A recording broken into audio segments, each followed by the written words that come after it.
First, I just want to thank the organizers for this great forum, Mr. Duchesne and Mr.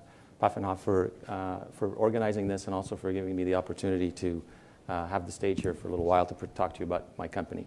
So Canetique is a startup technology company in the fuel cell sector. We are located in Varenne, Quebec, which is just outside of Montreal on the south shore. So what do we do? Canetique makes low-cost, high-performance, iron-based catalysts for fuel cells as a replacement for the currently used catalysts, which are based on platinum. And we believe that this can make fuel cells a cost-effective alternative to today's incumbent power generation technologies and to today's platinum-based fuel cell technologies. And this can expand the current markets and perhaps even create new markets.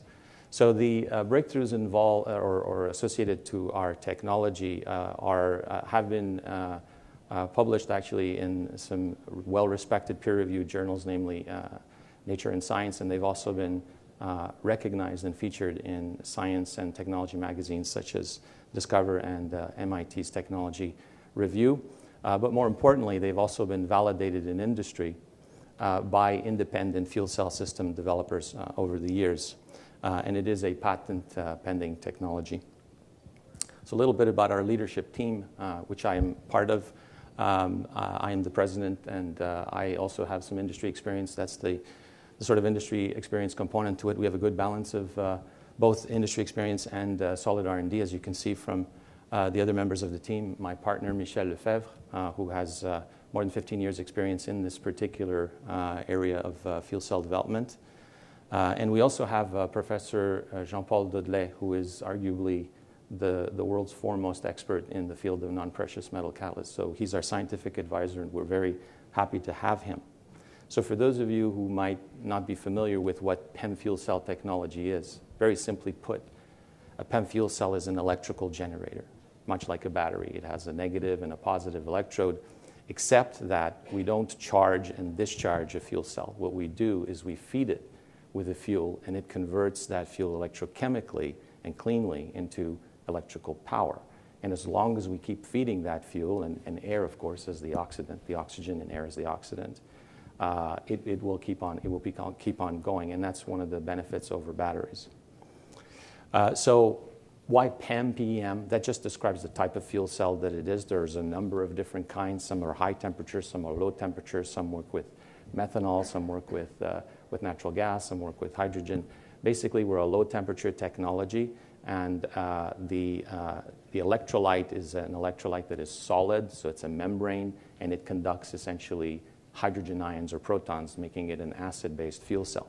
Now, fuel cells made up of little units that we call cells, or some people like to call them membrane electrode assemblies, or MEA for short. I have a very, very simplified schematic here of an MEA. It's basically a membrane sandwich with, two electrodes. And there's inputs and outputs. So you have the fuel, hydrogen, or methanol, depending on the application, and air that goes to the other electrode, and the oxygen from air essentially completes the electrochemical reactions to produce, as you can see, the outputs: electricity, heat, and water, depending on the type of application that you're using the fuel cell for. Any combination of those outputs can be the desired output.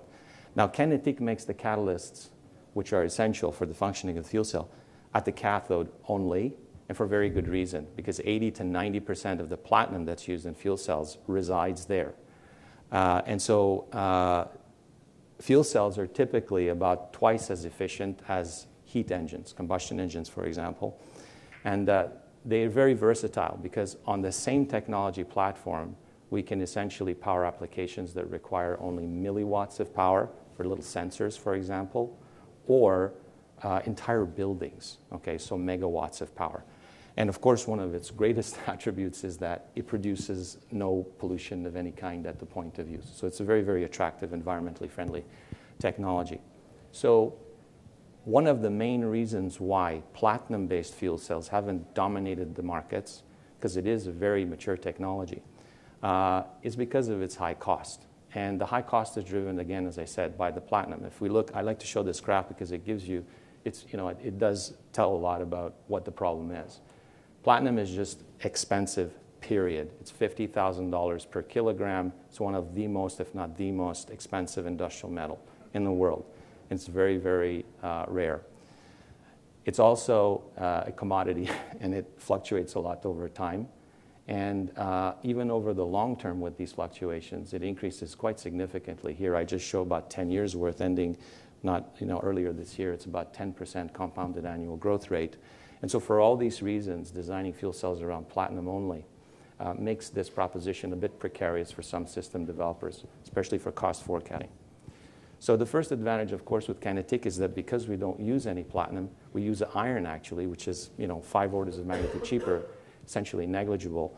What that does is it translates into a catalyst per, a cost per kilowatt for the catalyst of about an order of magnitude based on our estimations and our test results. So that's significant reduction in cost and offers a lot of value. But more importantly, if you look, in addition to being very low cost, the cost structure of the catalyst is very different. It's much less sensitive to raw material price fluctuation, because the raw material component is minor, as opposed to platinum catalysts, where if there's a doubling in price of platinum, you have almost a doubling in price of this already expensive catalyst. The second advantage is that, from my perspective, our technology truly is a textbook disruptive innovation. Now, platinum-based fuel cell components are designed to be permanent. They're designed to be ultra-long lasting because they are so expensive. It's the only way you can justify the cost of it. When you design a platinum-based fuel cell, the catalysts are expensive and last long, and everything else that combines with it to make it work also has to be quasi-indestructible, thus increasing the cost. So just designing fuel cells around platinum makes them unnecessarily expensive. In fuel cell applications, for example, where the requirements for performance are not as high as, say, automobiles, so they have lower power requirements and lower durability requirements, platinum does the job, but it far overshoots the need or the requirement. And so there's a big value deficit there that's not being filled by platinum. In the case of components that are made with Canetique's catalyst, for the first time ever, we can now contemplate either replaceable components or permanent, depending on what the application is. And so over the lifetime, we can essentially replace certain components and still have a lower lifetime cost compared to platinum. And secondly, in that strike zone there, in that value deficit area, we can offer near platinum performance at a far, far less cost. And therefore, we have essentially filled that niche, that value deficit niche. I like to compare this technology to another technology that had the same effect, and that's inkjet technology for printers. Perhaps you remember a time when you had a choice between dot matrix printers and laser printers. And of course, everybody could afford a dot matrix, but the quality was, let's face it, it's horrible. It was really, really unprofessional. So laser printers were much better, but nobody could afford them. And then out came inkjet technology. It gave you near laser quality at near dot matrix price, just gobbled up that market. Even today, I still have a very high quality inkjet printer at home.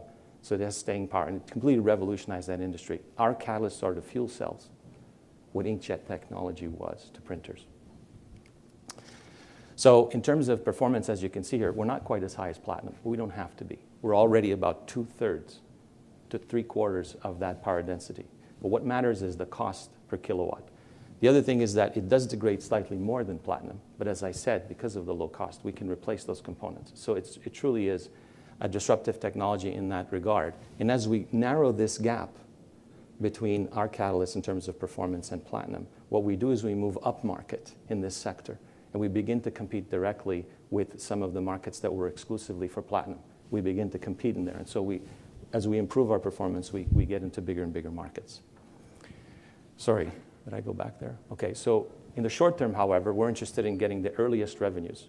And what that means is that we're going to focus on those fuel cell applications that use the fuel cell designs and the operating conditions that we're designing our catalysts for. And those include the following. So we have everything from portable fuel cell chargers to military portable power, which is a very fast-growing sector, UPSs, standby backup power, even device-integrated fuel cells, which is something that some companies are getting into now. Auxiliary power, so these are, for example, things that you might find in a camper or in a luxury boat where you don't want to start the engine to produce electricity. You could just have a quiet, efficient, very reliable source of electrical power. And of course, there's another sector that's growing fast, and that's battery recharges and range extenders. These are just some examples here. And so we are already collaborating with fuel cell companies around the world. Essentially, I don't put the names of them here because this is, I'm happy to discuss with any investor who wants to know the details. But here, basically, we have, these are multinationals. There's one in Europe, two in Asia. We have either agreements in place and testing ongoing or agreements almost finished. But essentially, these are very serious customers that want to collaborate with us. This list is going to get, and by the way, the system types is not just one system type. If you notice here, I'm trying to cover the entire spectrum of the applications I just showed you in the previous slide. But this list is going to grow because we are already, the other discussions are underway with other fuel cell manufacturers, both in the hydrogen and the MFC space, direct methanol space, in all the sectors in Europe, in North America, and in Asia. So on that note, I want to thank you all for your attention, and this is my contact information. I'm happy to answer any questions now. I'm happy to discuss with you later if you like as well. Thank you very much.